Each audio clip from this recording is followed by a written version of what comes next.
Good evening and welcome to Psych Incubator and Eminent Psychotherapists Revealed. I'm Jeffrey Magnavita, and with my co-host Kristin Osborn, we have a special guest for you tonight. He's a little bit delayed, so we're hoping he will be signing in shortly.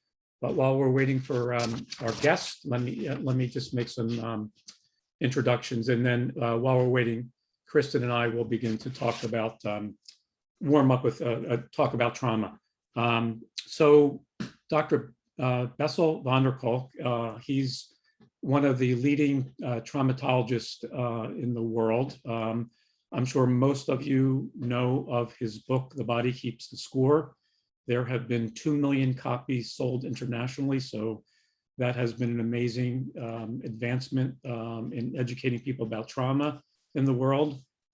His book has been #1 for 162 weeks on the New York Times bestseller list, and hopefully he will be joining us shortly. So as soon as he joins us, I will sign him in. In the meantime, Kristin and I are going to begin to warm up by talking about trauma and the treatment of trauma from our work and our experiences. So, and if you have questions that you want to ask at this point, just send them into the chat and I can read them off and answer them now, ask them now, and Kristin and I can address your questions while we're waiting for Dr. van der Kolk to join us.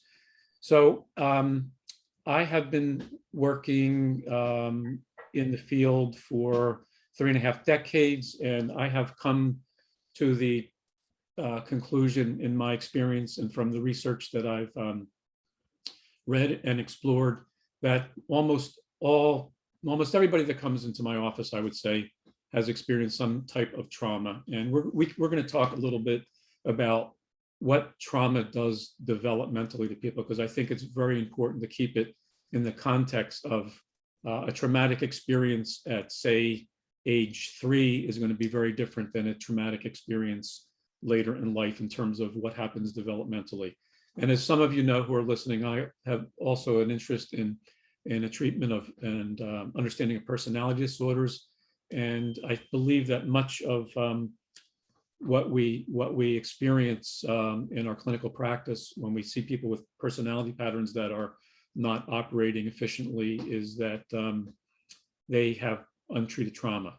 So Kristin, I know you do a lot of work with people that have had pretty severe trauma experiences, and do you want to talk a little bit about the work that you do in your center and who you work with, and a little bit about the model that you use, because I'd like to talk about that too. Again, if Dr. van der Kolk hopefully will be here soon. If he doesn't show up, we have plenty to talk about for tonight. So Kristin, tell us a little bit about the work that you do and what your experience is working with the patients that you work with. Yeah, well, currently I'm working mostly with veterans, primarily Navy SEALs or special operatives or EOD.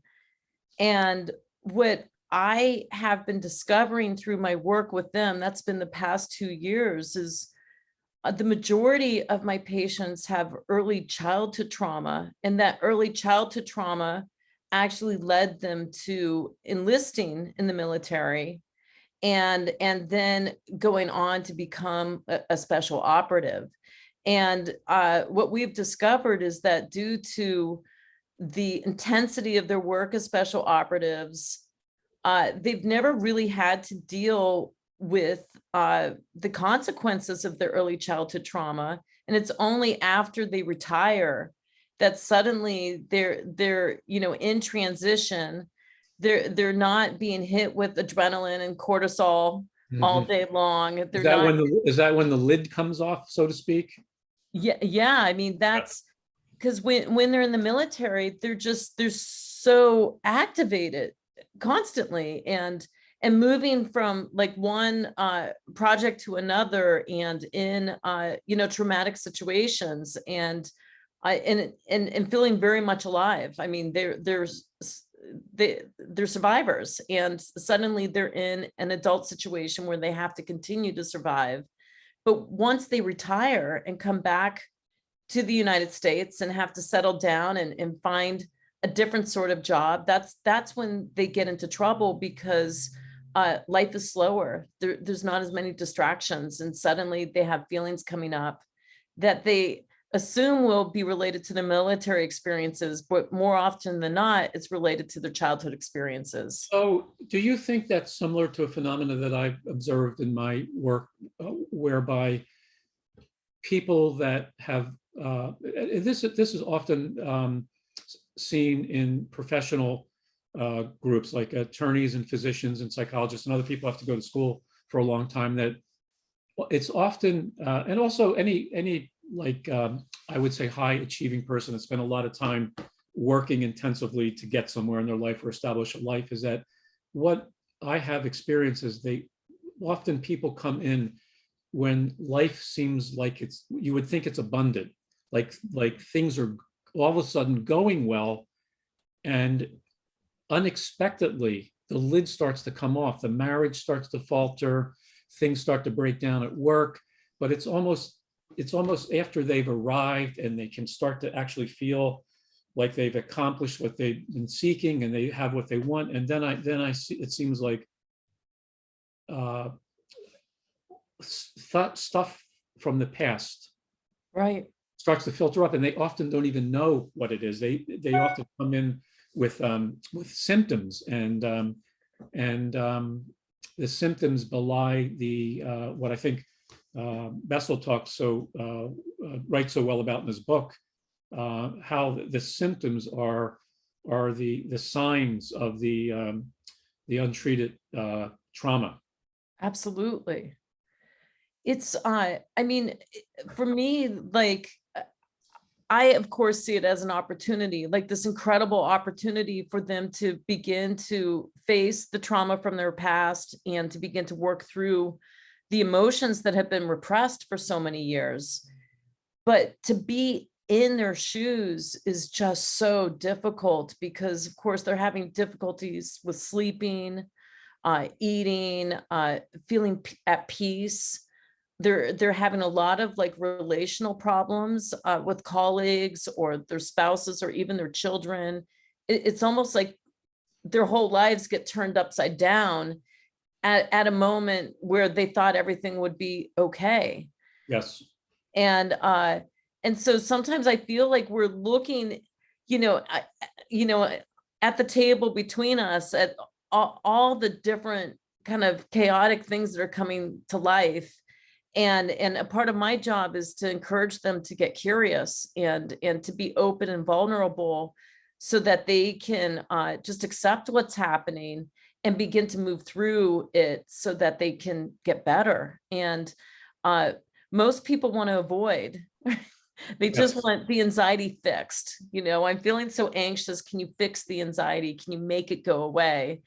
And I feel like what we do is say, well, actually, no, we're going to help you accept the anxiety Move and into begin it. to pace, move into Yes, it. move into it, because I think, and I think for those of you who haven't read The Body Keeps the Score, I'd highly recommend it. It's an amazing book, and I can understand why it's been on the bestseller list for so long and it's sold so many copies, because what Bessel does in this book is he synthesizes his clinical experience, his life experience, and the research that comes from divergent lines of evidence about how trauma unfolds in people, and then how it kind of crystallizes, and then how people become symptomatic. And the book is just so compelling and spoke to me so personally, because he talks about things such as how the field of psychiatry we have done a disservice oftentimes to people by looking at the symptoms when people come in, and then often medicating them, as opposed to trying to get at what the generator is of the symptom profiles. So that So that has been a important part of Bessel's work, and I think of what a lot of us are coming to, not only in our community, but also what we see happening nationally and internationally with the light actually now being shown on trauma and the impact of trauma. So this is a, in my experience in my career, this is kind of like a new era for us, being able to get the word out, and people are becoming more educated about what trauma can do to us. I think we have a tremendous amount of work that still needs to be done, because personally, I still run into people who come into my practice and have seen other either psychotherapists or medical professionals, and have even reported some of the trauma, and it has not been identified, or they have not been offered a trauma-informed approach. So I think it's imperative for all of us in this field and in medicine to get trauma-informed training. So even if you do not do trauma treatment, it is imperative that you be able to identify trauma, because people will dismiss it, they'll romanticize it. They'll talk about how, we sit around at our family gathering and my Uncle Johnny talks about how my dad was beaten up when he was a kid, and they laugh, or how someone got really drunk and did something bad. And if you aren't attuned to what's underneath of that defense, you can miss it. And so that's an important thing for all of you to remember. And so I would like you all to feel free to submit your questions, comments, or if you wanted us to put what you have to say into the dialogue, please do that, because I think that'll make it much more interesting if you feed us with your ideas, your thoughts, your questions as we go. I'm not sure that Bessel is going to be able to show up tonight. I apologize, but I have not heard from him at this point. So we'll presume that we're going to continue in this format. So again, questions, please type them in and send them, and I'll read them off, and we'll talk about them. Jeffrey, one thing that I'm seeing, and I think it's related to managed care, is a lot of patients are coming into my office and they've had very positive experiences therapeutically. Like, for instance, they've had an EMDR clinician that they've worked with to look at a specific trauma. But what's been overlooked is the family trauma, the intergenerational trauma, the early childhood trauma. It's like they've been able to hyper focus on one specific trauma. That work has gone well successfully. The patient feels better and they leave, and then 3 to 6 more months later, they're engulfed with symptoms again. Yes, the question is why. Yes. And maybe we can get back to talking about the intergenerational transmission process, because I think that's so important to identify. Otherwise, it just keeps going. But I have some good comments and questions here that I would like to read off. Thank you so much for submitting these. My thoughts immediately go to the generic basic training movie sequence, where people are trained, indoctrinated with 13 weeks of constant abuse by a drill sergeant. If that kind of emotional diet is what best turns a recruit into a soldier, maybe it follows that traumatized kids are trained into developing those same good soldier personas. I think that is a very astute comment. Thank you, Stephanie, for offering that. I don't know if you want to say anything about that. Yeah, I mean, what I'm hearing from my patients is that their childhood trauma trained them to be a soldier. And so a lot of them will say that the training that they went through to become a Navy SEAL was actually not as traumatic for them.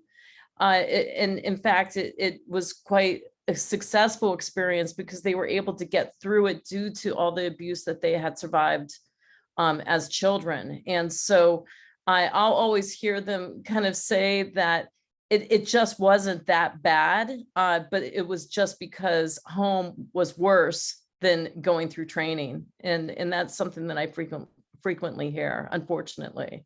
And we have another comment from a eminent psychotherapist who we had an interview with a couple months ago. So thank you, Patricia. research suggests that there's no one-to-one relationship between trauma and psychopathology. In contrast, humans fall along the bell-shaped curve when it comes to response to trauma. Just as many patients experience post-traumatic growth as PTSD. How do you assess this clinically? That's an excellent question. Yeah.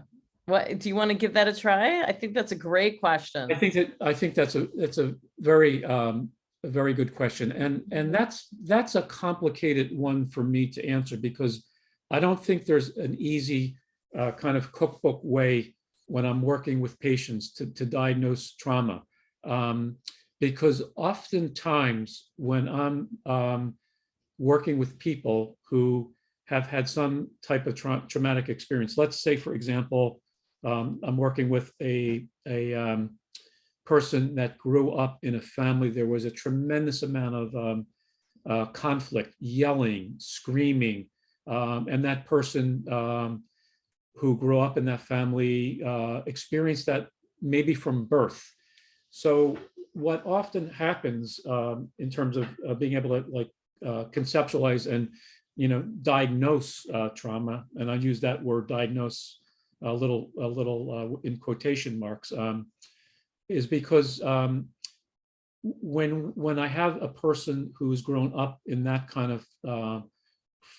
of family context, what often occurs is there is no narrative memory of like a specific traumatic event. But I think if you recall what some of what Bessel writes about in The Body Keeps the Score, is that much of what happens in terms of the memory network is that the trauma is maintained as either a body memory or what we call a state memory. So the state memory is a group of feelings that someone has that have been unprocessed, that keeps them stuck in a state of mixed, unprocessed feelings and anxiety together. Mm-hmm. And that's to me called a state memory.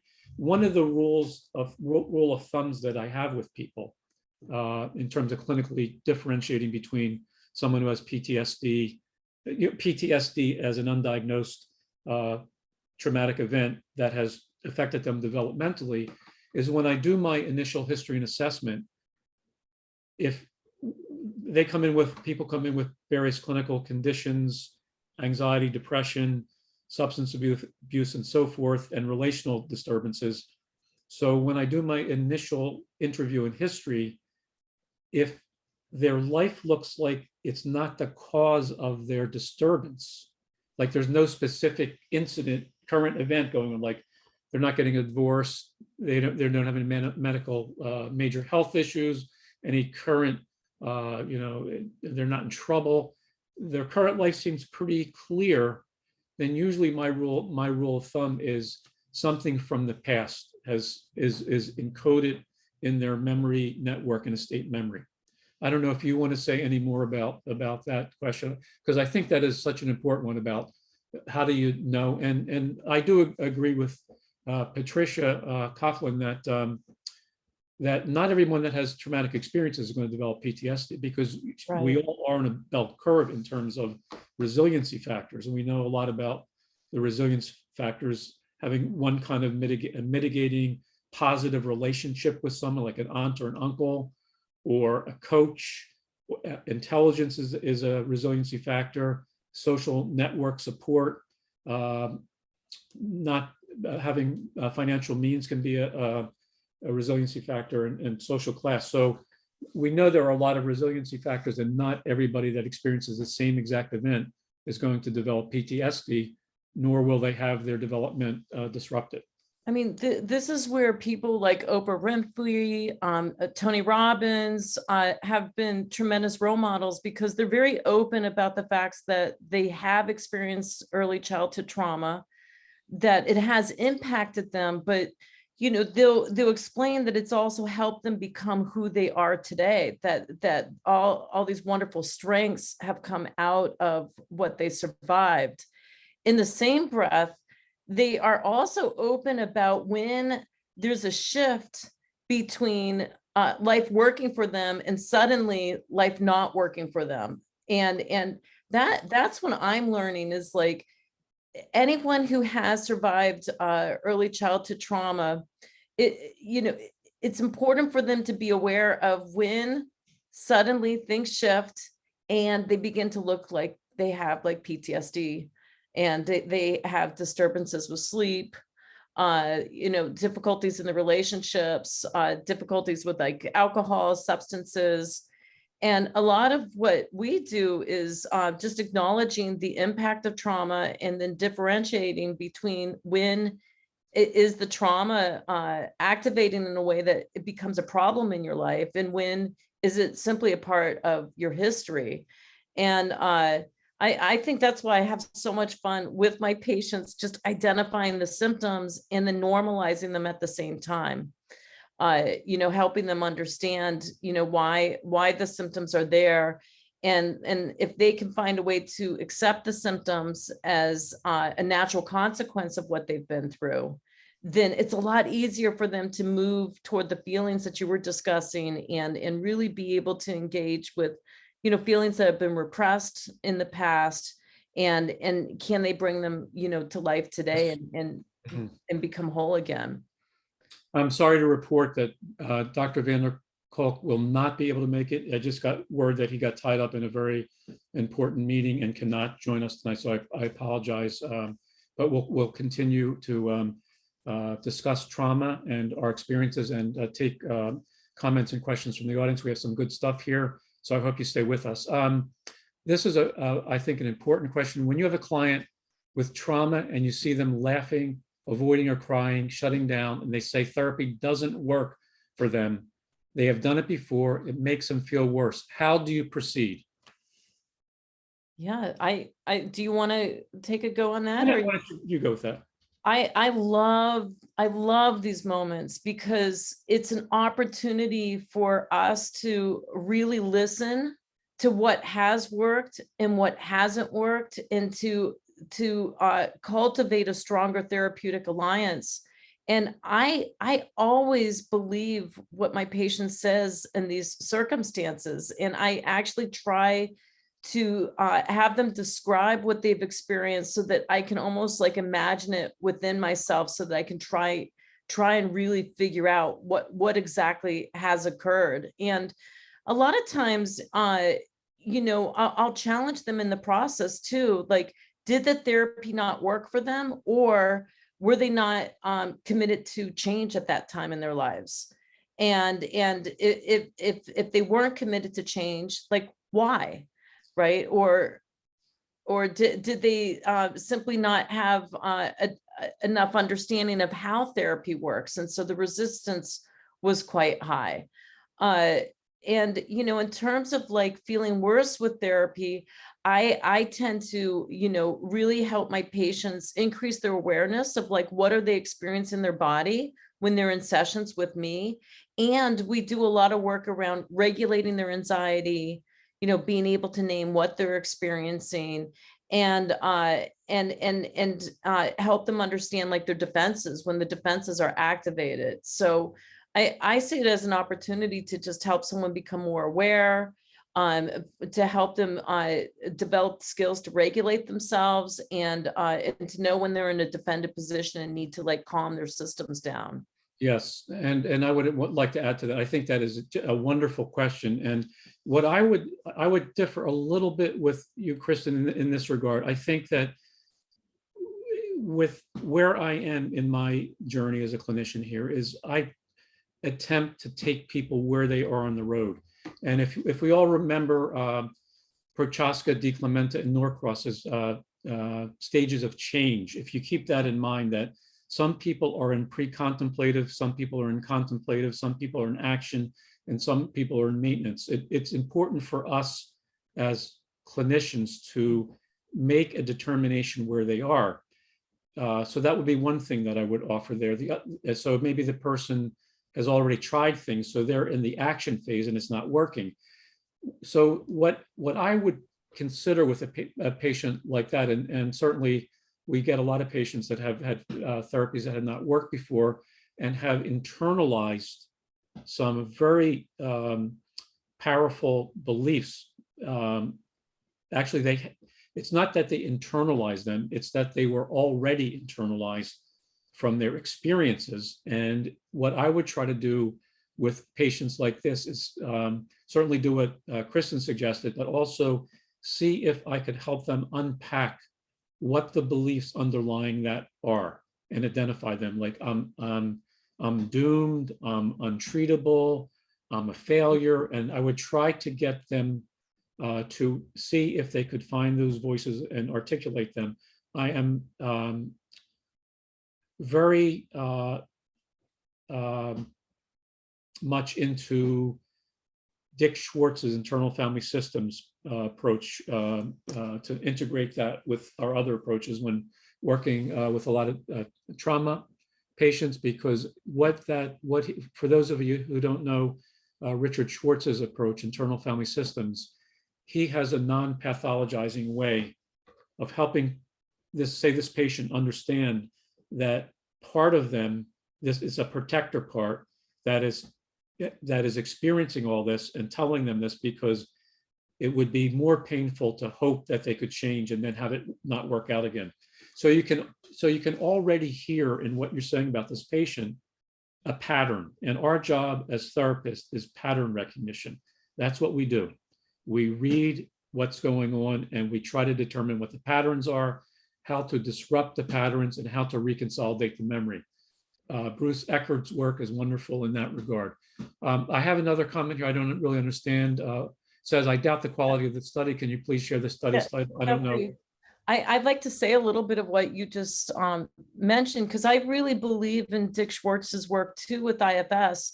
But I find that when my patients have those negative, like critical, judgmental voices, more often than not, at least from my perspective, they're simply the voices of one of their parents. Absolutely. And it's an attachment figure. And a lot of times what I try to do is help them separate themselves from their parent figure and be able to see that they learned how to be judgmental, critical. They learn how to be analytical, like whatever it is that they're doing to themselves internally. And then I go for normalizing with, well, of course, they've internalized those voices because their attachment figures are their first trainers. Yes.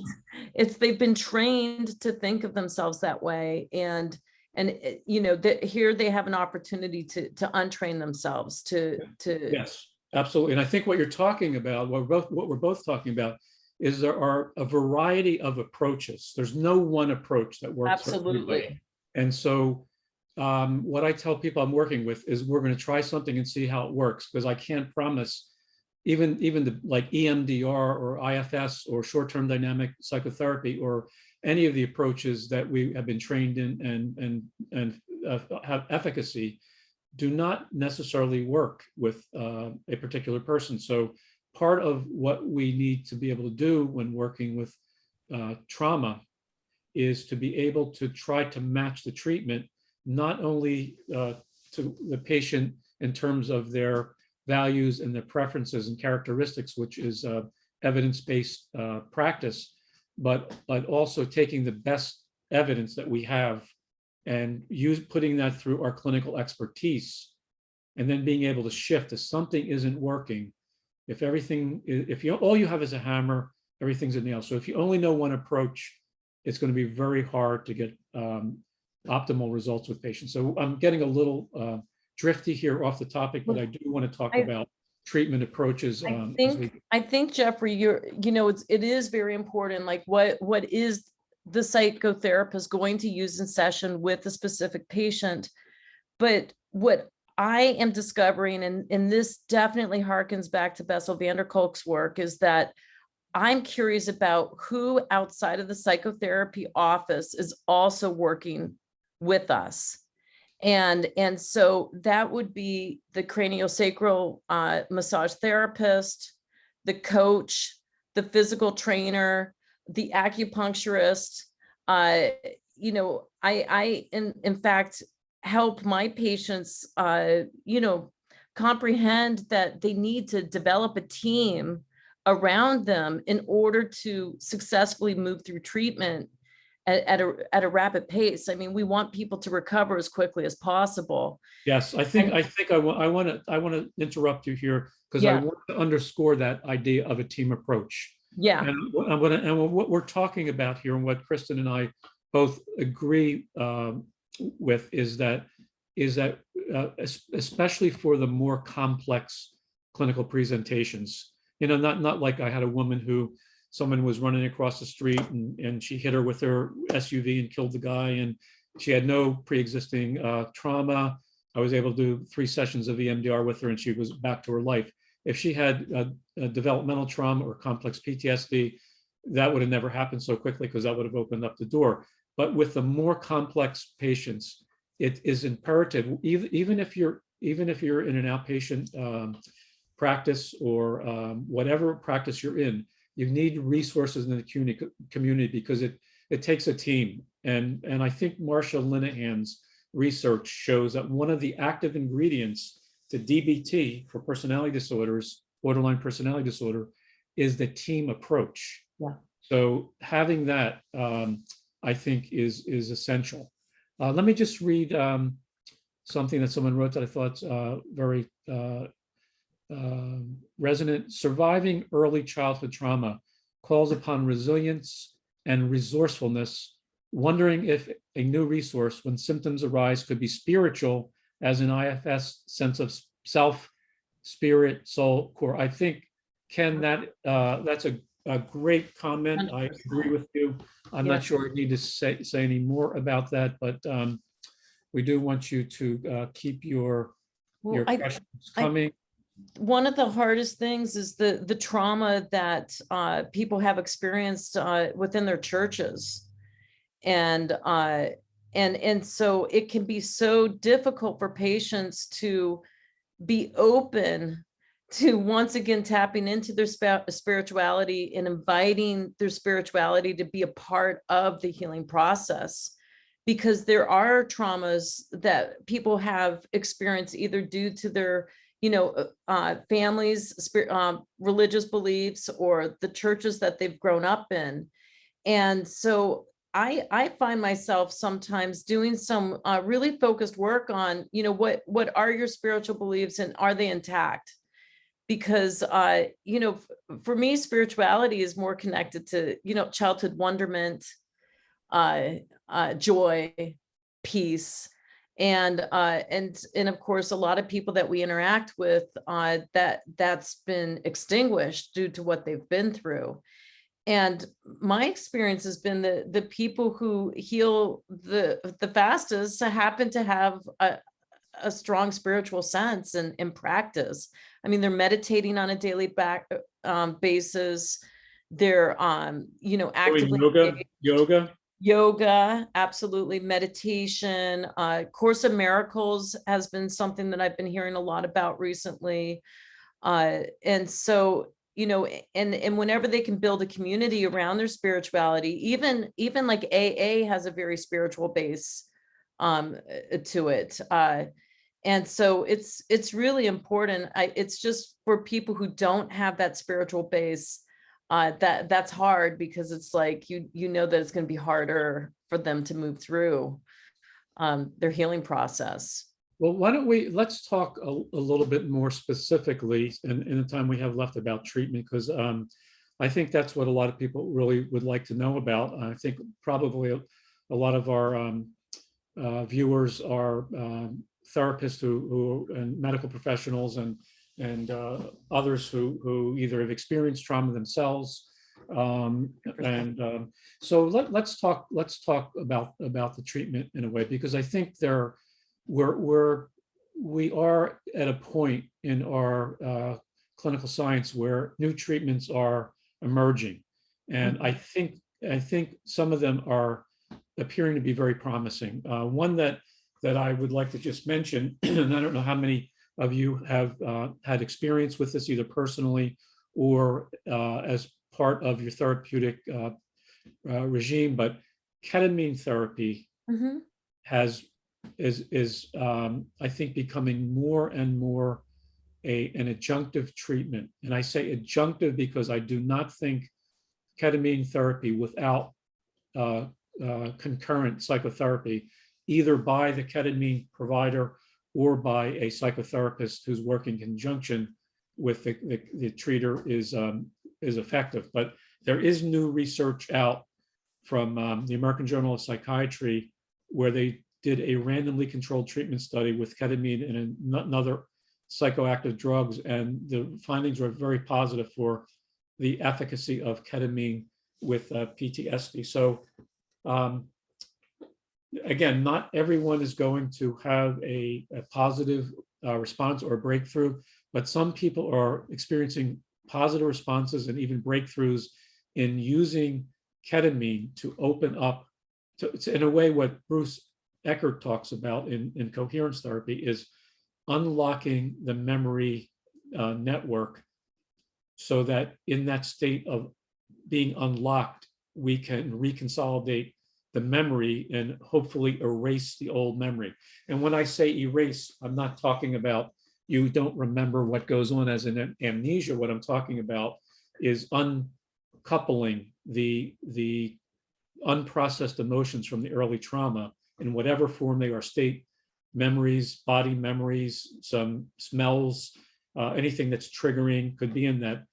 But unmooring that affective component from the narrative, and by introducing a new narrative that both can exist. And I think there's a lot to be said for what Bruce is writing about in his work, and it marries well with excuse me, EMDR and IFS, which I believe are very consistent treatments when packaged together. Well, I think like with ketamine, it's if you have the opportunity to experience, I recommend that everyone takes advantage of that, because you can see that the defenses lower, the resistance lowers. And so, patients can be much more open to connecting with their therapist, becoming more open, like more vulnerable. And then of course that allows, as you said, for them to be able to access memories that they normally would avoid or push away from. It allows them to also experience positive feelings. And that's one thing that I've seen with ketamine, is that people will experience love. They will experience like acceptance. They will experience like, soft sadness. And then also they are able to access other feelings too. And so you can really see that their defenses will lower, that the resistance lowers, that there's much more openness and like connection with themselves, and then also connection with you as the therapist. And I think one of the problems though is that people will look at a treatment like ketamine and think, well, if I do 6 to 9 treatments of ketamine, I should be fixed. My depression should be over. And they don't realize that they actually have to engage on with the daily behavioral plan to help themselves get better, and that's where the yoga and the meditation and the exercise and nutrition is such an important component, and also the psychotherapy. So, I think ketamine is a great way to help people warm up their systems. So here's a question I have for you, Kristin, and also for our viewers. Do you think that? So I actually tell people that I'm working with when I'm doing trauma treatment is that in a way, trauma treatment is controlled retraumatization. And what I mean by that is, in order to process the trauma, you've got to awaken those neural circuits that carry the affect, the state memories, the negative beliefs, all that unprocessed, integrated experience, so it can be put into reconsolidated and put into the long-term memory. It's not in limbic system memory anymore. Would you, people that are watching, and Kristin, what do you think about that? Do you think we have to reignite the trauma circuits in order to be able to process the memory.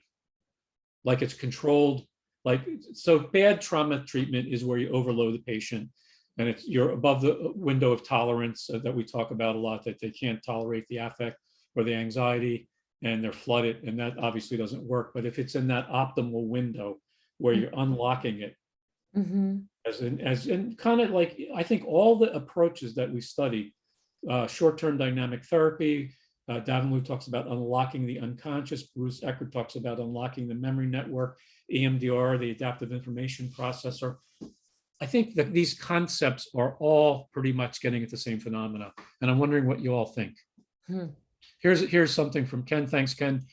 Controlled retraumatization will likely occur as the trust deepens in the therapeutic relationship.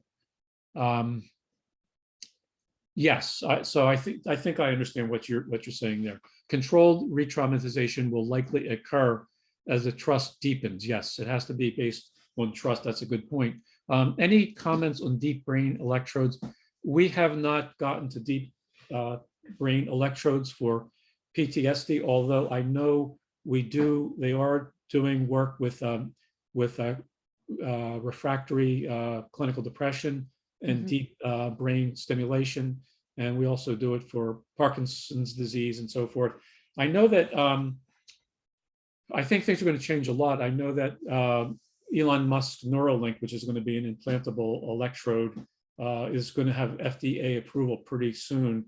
And I think some of this stuff could be game changing for us. So there's a lot more that's going to be happening in the next 10 years that it's almost hard to imagine. It's so interesting because I mean, I've been able to, work with a lot of people who have tried a lot of different things. And it really does seem like having a psychotherapist on board and even having a coach on board in order to facilitate the processing of these different interventions is really important. And it just helps me understand that human connection over and over and over again seems to make such a huge difference. You do need these other ways of working in order to, warm up the process or to pivot the process. But it's so important that there is a psychotherapist, a coach, even family members that are really involved. Yes. So I have another question I'm going to ask Reed in a minute. But I want to introduce, so one of the things that I enjoy doing, and I've been doing for many decades, is I like to study various therapies. I like to actually experience some of them for myself and get trained in some of them. So I've been trained in a variety of different approaches to psychotherapy, and I'm always trying to pull out and distill what are some of the essential components that I can use in my clinical practice from them. And I do want to talk about one, since we're talking about trauma, and that is something called, for those of you who have not been trained in EMDR called TICES, which is a wonderful way, if you write this down and remember this, if you're not EMDR trained, to find the node that you're trying to process. So in almost all therapies, what we're looking for is what Lorna Benjamin used to call the hot affect. Where is the person reacting? Where are they getting activated? So that's always the node that we want to start with if the patient can tolerate it. Now, we're not going to get into working with fragile patients because those patients can't tolerate that. But all things being equal, the trigger point, when you ask people, what are the most upsetting things that you're dealing with right now and what triggers them? For trauma people, that is the road to the trauma network. And once you have that, if you remember something called TICES, TICES, TICES is the trigger. What's the trigger? What's the image, the visual image that you associate with that? If you were to take a camera and stop at the most disturbing part of that, when I was driving my SUV and that guy's face came up and smashed into my window and I saw his eyes, that picture is in my head. This is a case that I treated years ago. And what's the negative belief, the cognition that goes with that? I am bad, I'm responsible, whatever that is encoded with that image and that access by that trigger. And then as you're telling me about that, The E is, how are you feeling? What's the emotional component of it? I'm guilty, I'm sad, I'm ashamed, I'm frightened. And then and then the S is somatic. How do you experience that in your body? Where in your body do you hold the disturbance? And if you try just doing that with your patients who have trauma, that will awaken the memory network, and it will begin to unlock the trauma network, and that's where you can do the treatment. You don't have to do EMDR to use this. This is such an elegant way to work with people. I think Francine Shapiro should have gotten a Nobel Prize for her work, but unfortunately, I don't think that's going to happen. But TICES, take a look at that and just remember what that stands for. I think that'll help. So here's a question from Diane. What do I do when I have a client in active flashback during treatment, for instance, cognitive processing therapy? Get especially nervous as a therapist when it's during a virtual session. Well, there are issues with telehealth working with PTSD. You want to talk a little bit about that, Kristin, in terms of I prefer to work with someone face to face, particularly when I'm doing trauma work. And it's so interesting with COVID. I have colleagues who are now preferring to work online, insisting on working online when they actually can work in person these days. Yes. And I think what you're saying is that I think there is something, it makes sense. There's something fundamentally different about being in the presence of another human being. And we don't know what we're necessarily, we know there's a lot of communication going back and forth in terms of pheromones and brain waves and electromagnetic activity and nonverbal. And so when we're doing this kind of thing, you're seeing me from here up. You might not see that my legs are going like this. So we have less evidence of the physiological manifestations of how the person is doing, which is so important to vigilantly monitor with patients, especially fragile patients that tend to be dissociative. So Jeffrey, it's so important to help your patients increase their awareness of what they're experiencing in their body, and what does a trigger look like for them. And I spend a lot of work these days on helping my patients understand the difference between being in a victim space and being in an empowered space. So yes, you are having a flashback. Yes, it is happening on a virtual platform. Right. But as someone who's empowered, what is it right now that you can do in order to help yourself feel more grounded, to feel connected? And I'll just kind of work with them in order to help them, regulate their anxiety and get into a grounded place, even though we're working online. And what's so beautiful about that is the sense of empowerment that can you say where does that come from, that concept of victim versus, is that something that you developed, or is that something that someone has written about and worked out? How you say you're asking to switch sets from being a victim or experiencing what's going on in a victim position, as opposed to not the opposite, which is the victimizer, which I was working with people earlier this week, and I was saying, what happens with you guys is you move from being the victim to the victimizer, and it's a common oscillating process with trauma survivors. And so how do you tell us more about how you conceptualize moving from not from victim to victimizer, but from victim to empowered?